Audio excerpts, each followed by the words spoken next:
Hello, SM ടോക്കിലെ പുതിയൊരു ദിവസത്തിലേക്ക് നിങ്ങളെ സ്വാഗതം ചെയ്യാം. ടോക്സിക് ആയിട്ടുള്ള 5 ബിലീഫുകളെ കുറിച്ചായിരുന്നു നമ്മൾ പറഞ്ഞു തുടങ്ങിയിട്ടുണ്ടായിരുന്നത്. ഇന്ന് ഏറ്റവും പ്രധാനപ്പെട്ട, നമ്മളെ പിറകോട്ട് വലിക്കുന്ന, നമ്മുടെ മുന്നോട്ടുള്ള യാത്രയിൽ നിന്ന് നമ്മളെ വല്ലാതെ വിഷമിപ്പിക്കുന്ന, വളരെ സുപ്രധാനമായിട്ടുള്ള ടോക്സിക് ആയിട്ടുള്ള 5ാമത്തെ ബിലീഫാണ് നമ്മൾ പറയാൻ പോകുന്നത്. ഈ 4 ബിലീഫുകളും നമ്മൾ ചർച്ച ചെയ്തിട്ടുണ്ടായിരുന്നു, വിശാലമായിട്ട് അതിനെക്കുറിച്ച് പറഞ്ഞിട്ടുണ്ടായിരുന്നു. നിങ്ങളെല്ലാവരും കഴിഞ്ഞ SM ടോക്കിന്റെ വീഡിയോസ് എല്ലാവരും കണ്ടിട്ടുണ്ടാവുമെന്ന് വിശ്വസിക്കുന്നു. കാണാത്തവർ വേഗം പോയിട്ട് കണ്ടിട്ട് ഓടി ഇങ്ങോട്ട് വരണം. ഓക്കെ, 5ാമത്തെ നമ്മളെ കൺട്രോൾ ചെയ്യുന്ന ടോക്സിക് ആയിട്ടുള്ള ആ ഒരു ബിലീഫിനെ കുറിച്ചാണ് ഇന്ന് പറയാൻ പോകുന്നത്. വളരെ പ്രധാനപ്പെട്ടതാണിത്. പലപ്പോഴും നമ്മുടെ എല്ലാം ജീവിതത്തിൽ നമ്മളെ വല്ലാതെ കൺട്രോൾ ചെയ്യുന്ന, പലപ്പോഴും നമ്മളെ മുന്നോട്ടുള്ള യാത്രകളിൽ നമ്മളെ പിറകോട്ട് വലിക്കുന്ന, പലതും തുടങ്ങണമെന്ന് ആഗ്രഹിച്ചിട്ടും നമുക്ക് തുടങ്ങാൻ കഴിയാതെ നമ്മളെ ഇങ്ങനെ പിടിച്ചു നിർത്തി അവിടെ കട്ടെ, കുറച്ചുകൂടെ കഴിയട്ടെ എന്നൊക്കെ പറഞ്ഞ് നമ്മളെ പിടിച്ചു നിർത്തുന്ന വളരെ പ്രധാനപ്പെട്ട ഒരു ടോക്സിക് ആയിട്ടുള്ള ബിലീഫാണ് ഒന്നുകിൽ നന്നായിട്ട് ചെയ്യുക, അല്ലെങ്കിൽ ചെയ്യാതിരിക്കുക. ഇത് കുട്ടിക്കാലത്ത് നമുക്ക് പലരും പറഞ്ഞു തന്നിട്ടുണ്ടാവും. ചിലപ്പോൾ ഗുരുക്കന്മാർ പറഞ്ഞു തന്നിട്ടുണ്ടാവും, ചിലപ്പോൾ രക്ഷിതാക്കൾ പറഞ്ഞിട്ടുണ്ടാവും, ചിലപ്പോൾ കൂട്ടുകാർ പറഞ്ഞിട്ടുണ്ടാവും, ചിലപ്പോൾ നാട്ടിലുള്ള പലരും പറഞ്ഞു തന്നിട്ടുണ്ടാവും. ഒരുപാട് ആളുകളിൽ നിന്ന് നമുക്ക് ഈ ഒരു വിശ്വാസം കിട്ടിയിട്ടുണ്ട് അല്ലെ? ഒന്നുകിൽ കൃത്യമായി വൃത്തിക്ക് ചെയ്യുക, അല്ലെങ്കിൽ തീരെ ചെയ്യാതിരിക്കുക. ഈ ഒരു ഒറ്റ ബിലീഫ് കാരണം നിങ്ങൾ ചിന്തിച്ചു നോക്കി, നമ്മുടെ ജീവിതത്തിൽ എന്തോരം കാര്യങ്ങളാണ് നമ്മൾ ചെയ്യാതിട്ടത്. എനിക്കത് പെർഫെക്റ്റ് ആയിട്ട് ചെയ്യാൻ കഴിയില്ല, അതുകൊണ്ട് ഞാനത് ചെയ്യുന്നില്ല എന്ന് നമ്മൾ വിചാരിച്ച് തുടങ്ങാതെ വെച്ച, ചെയ്യാതെ വെച്ച എത്രയധികം കാര്യങ്ങളാണ് നമ്മുടെ ജീവിതത്തിലുള്ളത്. വളരെ സിമ്പിളായിട്ട് ഞാൻ പറഞ്ഞുതരാം. കല്യാണം കഴിഞ്ഞതിന് ശേഷം നമ്മൾ പഠിക്കണമെന്ന് ആഗ്രഹിച്ച് എത്ര പേരുണ്ട് നമ്മുടെ കൂട്ടത്തിൽ? കല്യാണം കഴിഞ്ഞപ്പം ഒരു തിരിച്ചറിവുണ്ടാവുകയും എനിക്ക് ഇനിയും പഠിക്കണം, അല്ലെങ്കിൽ തിരിച്ചറിവില്ലാതെങ്കിൽ അല്ലെങ്കിലും നേരത്തെ പഠിച്ചുകൊണ്ടിരുന്ന ഒരാൾ വിവാഹം കഴിച്ചു, ഇനിയും പഠിക്കണം എന്ന് ആഗ്രഹിച്ചു. പഠിക്കാൻ സാഹചര്യം വന്നു. അപ്പൊ നമുക്ക് തോന്നുകയാണ്, എനിക്ക് നന്നായിട്ട് പഠിക്കാൻ കഴിയില്ല, കാരണം കുട്ടിയുണ്ട്, പ്രാരാബ്ധങ്ങളുണ്ട്, അല്ലെങ്കിൽ ഉത്തരവാദിത്തങ്ങളുണ്ട്, അതുകൊണ്ട് എനിക്ക് നന്നായിട്ട് പഠിക്കാൻ കഴിയില്ല. ബെസ്റ്റായിട്ട് ചെയ്യാൻ കഴിയാത്തതിനാൽ തീരെ ചെയ്യാതിരിക്കുക എന്ന ഒരു മെന്റാലിറ്റിയിലാണ് നമ്മൾ പലതും പോകുന്നത്. ഇനി പല ജോലികളും നമ്മൾ ഏറ്റെടുത്തു, പല പ്രവർത്തനങ്ങളും നമ്മൾ ഏറ്റെടുത്തു, പക്ഷെ എന്ത് ചെയ്യുന്നില്ല? നമ്മൾ അതിനെ ഫോളോ ചെയ്യുന്നില്ല, അല്ലെങ്കിൽ നടുവിൽ വെച്ച് നമ്മൾ സ്റ്റോപ്പ് ചെയ്ത് തിരിച്ചു പോകുന്നു. എന്താ കാരണം? നമുക്കത് പെർഫെക്റ്റ് ആയിട്ട് ചെയ്യാൻ കഴിയുമോ എന്ന ഭയം. എനിക്കത് പെർഫെക്റ്റ് ആയിട്ട് ചെയ്യാൻ കഴിയുമെന്ന് എനിക്ക് തോന്നുന്നില്ല, അതുകൊണ്ട് ഞാനത് ഇട്ടേച്ചു പോയി. നമുക്ക് ചെയ്യാൻ കഴിയാത്തത് നമ്മൾ വെറുതെ ഏറ്റെടുക്കരുത്. ഇതാരൊക്കെയോ നമുക്ക് പറഞ്ഞു തന്ന കാര്യങ്ങളാണ്. ഈ കാരണത്താൽ നമ്മുടെ ജീവിതത്തിൽ ജസ്റ്റ് ഒന്ന് തുടങ്ങിയാൽ ചിലപ്പോൾ അത് റൺ ആവുമായിരുന്നു. ചിലപ്പോൾ നമ്മളൊന്ന് ജസ്റ്റ് തുടങ്ങി മുന്നോട്ട് റൺ ചെയ്താൽ, ജസ്റ്റ് ഞാൻ പഠനം മാറ്റി വെച്ചിട്ട് ആ പഠനം ജസ്റ്റ് ഒന്ന് ഞാൻ സ്റ്റാർട്ട് ചെയ്തിട്ടുണ്ടായിരുന്നെങ്കിൽ, ഞാൻ കല്യാണം കഴിഞ്ഞിട്ട് പഠനം സ്റ്റാർട്ട് ചെയ്യാണ്, വെറുതെ തുടങ്ങുകയാണ്, എനിക്ക് ഫുൾ മാർക്കൊന്നും കിട്ടണമെന്നില്ല, പക്ഷെ ഞാൻ ജസ്റ്റ് ഒന്ന് പാസ്സാവുകയും ചെയ്യായിരുന്നു. നമുക്ക് പാസ്സായാൽ പോരാ, കുറച്ചുകൂടെ ബെറ്റർ ആയിട്ട്, അല്ലാതെ പെർഫെക്റ്റ് ആയിട്ട് ചെയ്യാം. പെർഫെക്റ്റ് സീക്കിങ്, പെർഫെക്ഷനിസത്തിനെ അല്ലെങ്കിൽ പെർഫെക്ഷൻസിനെ നമ്മൾ എപ്പോഴും ഇങ്ങനെ അന്വേഷിച്ചു കൊണ്ടേയിരിക്കുകയാണ്. ഈ പെർഫെക്റ്റിനെ നമ്മൾ അന്വേഷിച്ച് നോക്കുമ്പോൾ നമ്മൾ ചിന്തിക്കേണ്ടുന്ന വളരെ പ്രധാനപ്പെട്ട ഒരു കാര്യം, നമ്മൾക്ക് ആർക്കും തന്നെ ഒന്നും പെർഫെക്റ്റ് ആയിട്ട് ചെയ്യാൻ കഴിയില്ല എന്നുള്ളതാണ്. കാരണം പെർഫെക്ഷൻ എന്ന് പറയുന്നത് പടച്ചവനിൽ മാത്രമുള്ളതാണ്. നമുക്കൊരിക്കലും പെർഫെക്റ്റ് ആവാൻ കഴിയില്ല. ഏതെങ്കിലും ഒരു മനുഷ്യന് നമുക്ക് പെർഫെക്റ്റ് മാൻ എന്ന് പറയാൻ കഴിയും? ഒരു സാധാരണ മനുഷ്യന്, നമ്മളെ പോലുള്ള സാധാരണയായിട്ടുള്ള ഏതെങ്കിലും ഒരു മനുഷ്യനെ പെർഫെക്റ്റ് മാൻ എന്ന് പറയാൻ കഴിയുന്നുണ്ടോ? ഒരിക്കലും ഇല്ല. ഒരിക്കലും നമുക്ക് പറയാൻ കഴിയില്ല. പറയാൻ കഴിയുമോ? ഒരിക്കലും നമുക്കൊരു മനുഷ്യനെ പെർഫെക്റ്റ് മാൻ എന്ന് പറയാൻ കഴിയുമോ? ഇല്ല. അങ്ങനെ ഇരിക്കെ പിന്നെ എന്തിനാണ് നമ്മൾ പെർഫെക്ഷനെ സീക്ക് ചെയ്യുന്നത്?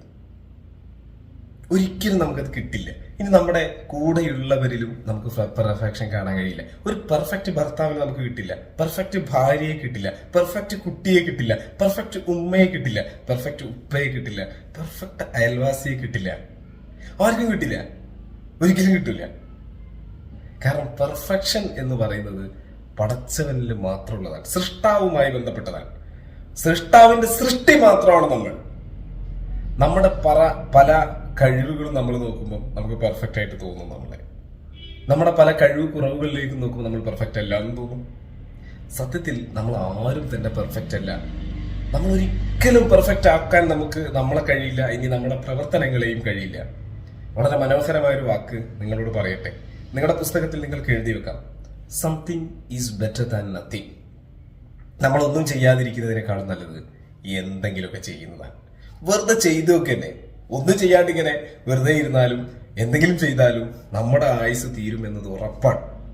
നമ്മളൊന്നും ചെയ്യാണ്ട് ഒരുത്തെ മടിയിച്ചിരുന്നാലും നമ്മൾ എന്തെങ്കിലും ഒന്ന് ചെയ്താലും നമ്മുടെ ആയുസ് ഉറപ്പായിട്ട് തീരും. നമ്മുടെ കയ്യിൽ ഉള്ള ഏറ്റവും വലിയ പ്രധാനപ്പെട്ട ഒന്ന് നമ്മുടെ സമയമാണ്. ആ സമയം തീർന്നു പോവുക തന്നെ ചെയ്യും, ഉറപ്പല്ല. എന്തെങ്കിലും സംശയമുണ്ടോ? ഒരു സംശയവും വേണ്ട, ഉറപ്പായിട്ടും അത് തീർന്നു പോകും. എന്നാൽ ഒന്നും ചെയ്യാതിരിക്കുന്നതിനേക്കാൾ എത്രയും നല്ലല്ലേ എന്തെങ്കിലും ചെയ്യുന്നത്. എന്തെങ്കിലും ചെയ്യാം, എന്തെങ്കിലും ചെയ്തു നോക്കാം. ഓൺലൈനിൽ ഒരുപാട് സാധ്യതകളുണ്ട് അല്ലേ? നമ്മുടെ കൂടെ അഡ്വർടൈസിങ് ഏരിയയിലേക്കൊക്കെ കടന്നു വരുന്ന കുറെ ആളുകളുണ്ട്. അവർ നന്നായിട്ട് വർക്ക് ചെയ്യും, ഹാർഡ് വർക്ക് ചെയ്യും. ചിലപ്പോൾ അവർ വിചാരിച്ച റിസൾട്ട് ചിലപ്പോൾ അവർക്ക് കിട്ടാത്ത ചില അവസരങ്ങളൊക്കെ ഉണ്ടാവാറുണ്ട്. അപ്പൊ അവരത് ഇട്ടേച്ച് പോകാൻ ശ്രമിക്കും. എന്നെ കൊണ്ട് കഴിയൂല ഈ പണി. അവരോട് നമുക്ക് ചോദിക്കാനുള്ളൊരു ചോദ്യമുണ്ട്. നിങ്ങൾ ഇത്രയും ദിവസം അധ്വാനിച്ചിട്ട് നിങ്ങൾക്ക് ഒരു അഡ്മിഷനെങ്കിലും എടുപ്പിക്കാൻ കഴിഞ്ഞില്ലേ? ഒരു ഡീലെങ്കിലും ക്ലോസ് ചെയ്യാൻ കഴിഞ്ഞില്ലേ? യെസ്, സീറോ അല്ലല്ലോ. നിങ്ങൾ വിചാരിച്ചതിലേക്ക് നിങ്ങൾക്ക് എത്താൻ കഴിഞ്ഞിട്ടുണ്ടാവുന്നില്ല, പക്ഷെ എന്തോന്ന് ചെയ്യാൻ കഴിഞ്ഞില്ലേ? അതിലേക്ക് കോൺസെൻട്രേറ്റ് ചെയ്ത് നോക്കി, അതിലേക്ക് നിങ്ങളുടെ ശ്രദ്ധയെ ഒന്ന് കൊണ്ടുവന്ന് നോക്കി, അപ്പൊ നിങ്ങൾക്ക് വിജയിക്കാൻ കഴിയും. നമ്മൾ ഒരിക്കലും പെർഫെക്ഷനെ സീക്ക് ചെയ്യേണ്ട. നമുക്ക് എന്ത് ചെയ്യാൻ കഴിയും എന്നതിലേക്ക് നമുക്ക് ജസ്റ്റ് ഒന്ന് ഫോക്കസ് ചെയ്ത് നോക്കാം. പെർഫെക്ഷൻ ഒരിക്കലും നമുക്ക് നേടിയെടുക്കാൻ കഴിയില്ല. കാരണം ഓരോ ഘട്ടങ്ങളിലേക്കും നമ്മൾ ഉയർന്ന് നമ്മൾ വിചാരിക്കുന്ന ആ പെർഫെക്റ്റിൽ എത്തുമ്പോഴും അതിനേക്കാളും പെർഫെക്റ്റ് എന്ന് പറയുന്ന ഒരു സാധനത്തെ നമുക്ക് അപ്പുറത്ത് കാണാൻ കഴിയും. ഞാനൊരു പെർഫെക്റ്റ് ആയ മനുഷ്യനാകാമെന്ന് വിചാരിച്ച് ആ ലെവലിലേക്ക് എത്തിയാൽ പോലും ഇനിയും ഒരുപാട് മാറാനുണ്ട് എന്ന തിരിച്ചറിവാണ് എനിക്ക് അവിടെ നിന്ന് കിട്ടുക. വീണ്ടും ഞാൻ പെർഫെക്ഷനിലേക്ക് പോവുകയാണ്. ഇങ്ങനെ പെർഫെക്ഷൻ ടു പെർഫെക്ഷൻ യാത്രകൾ ഇങ്ങനെ തുടർന്നു കൊണ്ടേയിരിക്കുക എന്നല്ലാതെ കംപ്ലീറ്റ്ലി ഒരു പെർഫെക്റ്റ് ആയ ലെവലിലേക്ക് നമുക്ക് ഒന്നിലേക്കും എത്തിച്ചേരാൻ ഒരിക്കലും കഴിയില്ല എന്ന മഹാസത്യത്തെ നമ്മൾ ഉൾക്കൊള്ളേണ്ടതുണ്ട്. ശരിക്കും അല്ലേ? ശരിയല്ലേ? അപ്പൊ പെർഫെക്ഷനെ നമ്മൾ അന്വേഷിക്കണ്ട, നമുക്ക് കിട്ടില്ല. അപ്പൊ നമുക്ക് എന്ത് ചെയ്യാം? എന്തെങ്കിലുമൊക്കെ ചെയ്യാം. ഈ ലോകത്ത് നമ്മൾ ജനിച്ചല്ലോ, ഈ ലോകത്ത് നമുക്ക് ഇത്രയും അവസരങ്ങൾ ഉണ്ടല്ലോ. ഈ അവസരങ്ങളിൽ എനിക്ക് എന്തൊക്കെ ചെയ്യാൻ കഴിയും? എനിക്ക് ഒരു ദിവസം 1 മണിക്കൂർ ഒഴിവ് കിട്ടുന്നുണ്ട്. ആ 1 മണിക്കൂറിൽ എനിക്ക് എന്തൊക്കെ ചെയ്യാൻ കഴിയും? എന്റെ മുന്നിൽ ഒരുപാട് സാധ്യതകളുണ്ട്. ഒരു 10 രൂപയെങ്കിലും എനിക്ക് ഉണ്ടാക്കാൻ കഴിയും. എനിക്ക് എന്തെങ്കിലും ഒരു മനുഷ്യന് നന്മ ചെയ്യാൻ കഴിയും. ഇതിവിടെയാണ് നമ്മുടെ മൈൻഡ് ട്യൂണിന്റെ അഡ്വർടൈസിങ് ഏരിയയിലൊക്കെ വർക്ക് ചെയ്യുന്ന ഒരുപാട് ആളുകളുടെ പ്രവർത്തനത്തെ നമുക്ക് വളരെ പ്രധാനത്തോടെ കാണാൻ കഴിയുന്നത്. കാരണം എന്തെങ്കിലുമൊക്കെ ചെയ്യാൻ കഴിയുന്നില്ലേ? അവർക്ക് കിട്ടിയ കുറഞ്ഞ സമയത്ത് എന്തെല്ലോ ചെയ്യുന്നില്ലേ? ഒരുപാട് ആളുകളെ കണക്ട് ചെയ്യുന്നില്ലേ? അവരുടെ സർക്കിളിനെ വലുതാക്കുന്നില്ലേ? ഇതുതന്നെയാണ് അതിന്റെ ഏറ്റവും മനോഹരമായത്. ഇതിലേക്കാണ് നമ്മൾ ഫോക്കസ് ചെയ്യേണ്ടത്. നമുക്ക് എന്ത് ചെയ്യാൻ കഴിയും, അത്രയേ ഉള്ളൂ. അത് പെർഫെക്റ്റ് ആയിട്ട് ചെയ്യാൻ കഴിയുമോ എന്നത് നമ്മൾ നോക്കുകയേ വേണ്ട. ഇതോടുകൂടെ നമ്മുടെ 5 ടോക്സിക് ബിലീഫുകൾ ഇവിടെ തീരുകയാണ്. ഈ 5 ടോക്സിക് ബിലീഫുകളും കൃത്യമായിട്ട് നിങ്ങൾ എന്ത് ചെയ്യാൻ, ഫോളോ ചെയ്യാൻ. ഇത് തീർച്ചയായും നിങ്ങളുടെ ജീവിതത്തിലെ വിജയത്തിലേക്കുള്ള നിങ്ങളുടെ യാത്രയിലെ നിങ്ങളുടെ മുന്നിൽ പലപ്പോഴും ചില ബ്ലോക്കുകളായിട്ട് വരുന്ന ബിലീഫുകളായിരുന്നു ഇതെല്ലാം. ഈ ബിലീഫുകളെ വലിച്ചെറിയുമ്പോൾ, ആ ബ്ലോക്കുകളെ നിങ്ങൾ എടുത്ത് ഒഴിവാക്കുമ്പോൾ നിങ്ങൾ കണ്ട സ്വപ്നത്തിലേക്കുള്ള നിങ്ങളുടെ യാത്ര എളുപ്പത്തിലാകും എന്ന് മാത്രമല്ല, യാതൊരുവിധ പ്രതിസന്ധിയില്ലാതെ മുന്നോട്ട് പോകാൻ കഴിയും എന്നത് കൂടെയാണ് ഇതിന്റെ സന്തോഷം. അപ്പൊ നിങ്ങൾ എല്ലാവരും ഈ ഒരു 5 ടോക്സിക് ബിലീഫുകൾ എന്തായിരുന്നു എന്ന് നിങ്ങൾ നോട്ട് ചെയ്ത 5 ടോക്സിക് ബിലീഫുകൾ ഉണ്ടല്ലോ, ഇതിന്റെ കമന്റിൽ നിങ്ങൾ എന്തെങ്കിലും ഷെയർ ചെയ്യണം. അപ്പോഴാണ് എനിക്കറിയാം നിങ്ങളെല്ലാം ഈ ടോക്സിക് ബിലീഫുകൾ എന്ത് ചെയ്തിട്ടുണ്ട്, ഫോളോ ചെയ്തിട്ടുണ്ട്.